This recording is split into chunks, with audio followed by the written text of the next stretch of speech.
ఏంటి తిరుపతి నియోజకవర్గం ఈసారి గెలిపేవారమ్మా? ఇక్కడ జనసేన, తెలుగుదేశం, బీజేపీ ఉమ్మడి అభ్యర్థి ఆర్ని శ్రీనివాస్ గారు పోటీ చేస్తున్నారు. వైసీపీ నుంచి అభినయ్ రెడ్డి గారు పోటీ చేస్తున్నారు. మరి వీరిద్దరిలో ఇక్కడ గెలిపేవారమ్మా?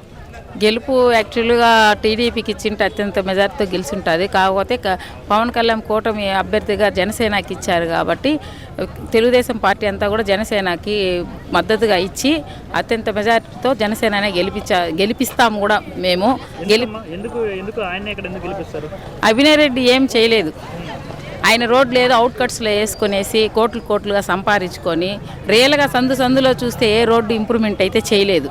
చేశాడో లేదో ఆయనకి తెలుసు, జనాలకు తెలుసు. నేను ఇది చేసా డోల్ కెమెరా పెట్టుకొని ఈ ఏరియాలో ఇది చూడండి అది చూడండి అంటున్నాడు. మెయిన్ సిటీలో తీయమని చెప్పండి, తీసి చూపిస్తే అప్పుడు వేస్తారు. జనాలు ఎవరు కూడా ఇది జనసేనకి వేయాలనే ఉండారు. కానీ టీడీపీ ఉంటే టీడీపీకి వేసి ఉంటారు. లేదు కాబట్టి జనసేన కాబట్టి జనసేనకే ఖచ్చితంగా అందరూ వేసి అత్యంత మెజార్టీతో ఆర్ని శ్రీనివాస్ గారిని గెలిపిస్తారు. జరగాలి. సీఎం చంద్రబాబు నాయుడు అవుతాడు. చంద్రబాబు నాయుడు ఆడు గెలవాలని టీడీపీ మొత్తం కూడా ఆర్ని శ్రీనివాసుని అత్యంత మెజార్టీతో గెలిపిస్తారు. కాబట్టి సీఎం మా చంద్రబాబు నాయుడు అవుతారు కాబట్టి ఖచ్చితంగా ఈడ జనసేన గెలుస్తుంది, అత్యంత మెజార్టీతో గెలుస్తుంది. 30,000 మెజార్టీతో గెలుస్తుంది. ఆయన ఎగరేసుకుంటున్నాడు, నేను 25,000 గెలుస్తాను, 30,000 గెలుస్తాను. ఖచ్చితంగా గెలవడు.